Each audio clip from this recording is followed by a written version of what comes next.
வணக்கம். தென்காசியில் காசி விஸ்வநாதர் கோயிலில் இரும்பு கம்பி வேலி அமைக்க எதிர்ப்பு தெரிவித்து இந்து அமைப்பினர் உள்ளிட்டோர் உள்ளிருப்பு போராட்டம் நடத்தினர். இதுகுறித்த விவரங்களை செய்தியாளர் இசக்கிராஜன் வழங்க கேட்கலாம். இசக்கிராஜன், வணக்கம். விவரங்களை சொல்லுங்க. வணக்கம். தென்னிந்தியாவில் புகழ்பெற்ற ஆலயமாக விளங்குவது தென்காசியில் அமைந்துள்ள அருள்மிகு காசி விஸ்வநாதர் உலகம்மன் ஆலயம்.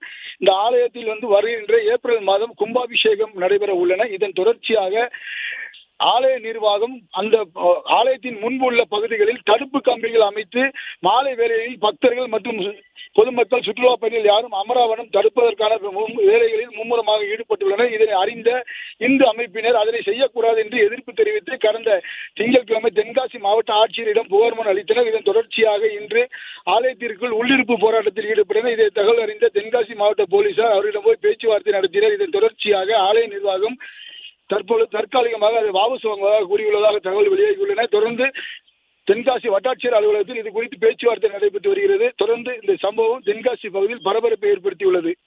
15ஆம் நூற்றாண்டுல அரிய ஸ்ரீ பராக்கிரம வேண்டிய மன்னர் கெட்டுறாரு. கெட்டும் போது எப்படி கெட்டுறாரு அப்படின்னா, மனத்தாலும் வகுக்கவும் கெட்டாத கோயில் அப்படின்னு சொல்றாரு. மனதால கற்பனை பண்ணி கூட பார்க்க முடியாத கோயில் சொல்றாரு. அப்படிப்பட்ட பிரம்மாண்டமான கோயிலுடைய முக்கியமான அழகு இந்த கோபுரம் தான். அந்த கோபுரத்துக்கு அழகு, இந்த கோபுரத்தை ரதம் போல இழுத்துட்டு போற அந்த 2 யானைகள் தான். அந்த மொத்த அழகையும் கெடுத்து, மக்களுடைய மொத்த வழிபாட்டையும் கெடுத்து பூசிக்க மாட்டாரு. எந்த திருப்பணியும் முறையா நடக்காது.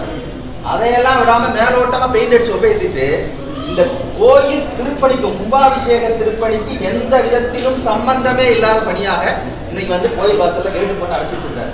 இன்னைக்கு இந்த மண்டபம் அன்னதான கூடம் அப்படின்னு சொல்றாங்க. அவர் சொல்றாரு ஐஐடியில இருந்து அறிக்கை கொடுத்துருக்காங்க அப்படின்னு சொல்றாங்க.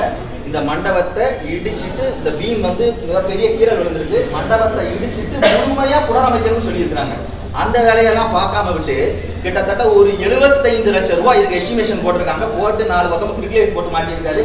நீங்க கணக்கு போட்டு பாத்தீங்கன்னா தெரிய 2 லட்சம் ரூபாய் அந்த கிரிக்கெட் தாண்டாரு. அப்ப என்ன இந்த பக்கத்துக்கு போய் பாத்தீங்கன்னா அம்பாள் சன்னதியினுடைய மண்டபத்தை போய் பாத்தீங்கன்னா அகங்காவல நம்ம இதுல குழுல இருந்து நம்ம என்ன கோயிலுக்குன்னு சொல்லிட்டு திருப்பணிக்குன்னு சொல்லிட்டு ஒரு கமிட்டி இருக்குது. அந்த கமிட்டியில தொல்லியல் துறை சார்ந்த அதிகாரிகள் அந்த கமிட்டியில இருக்காங்க. அவர்களுடைய கைடன்ஸ் மேல தான் இந்த கோயிலுக்குள்ள இருக்கக்கூடிய செங்கல் சுவர்களை அகற்றாங்க. கோயில்களுக்கு புதுப்பித்தல் பணி செய்யக்கூடாது. கோயில்களில் செய்யக்கூடிய பணி புனரமைத்தல் பணி அப்படின்னு ஒரு 100 வருடங்கள் 150 வருடங்களை தாண்டிட்டு அது பழமை வாய்ந்த கோயில் கிடையாது, தொன்மை வாய்ந்த கோயில். தொன்மை வாய்ந்த கோயில்ல எந்த புதுப்பித்தல் பணியும் செய்யக்கூடாது, புனரமைத்தல் பணி தான் செய்யணும்னு இந்த புதுப்பித்தல் பணி எல்லாத்தையும் நீக்க சொல்லியிருக்காங்க.